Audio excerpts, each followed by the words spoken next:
how to add new idea on IdeaBuddy. In order to do that, you just need to head and click on this collection read. Once you have clicked on that, you should be able to see this My Ideas. As of right now, I have one active, and if I want to add a new idea, I just need to click on this Create New Idea right here.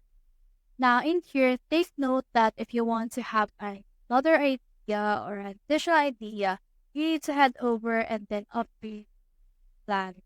So click on this Go to Pricing page. And then once you have done that, you can see in here 3 prices like Fever, Founder, and Team Pro. So in here, you can choose a number of ideas and collaborators, and you can also see in here the features that they have. As you see, this one has 125 requests, this one has 500, this one has 1,500.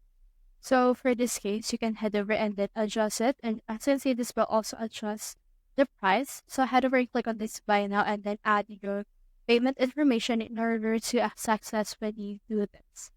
So that's how you add your idea on IdeaBuddy. Hope you help.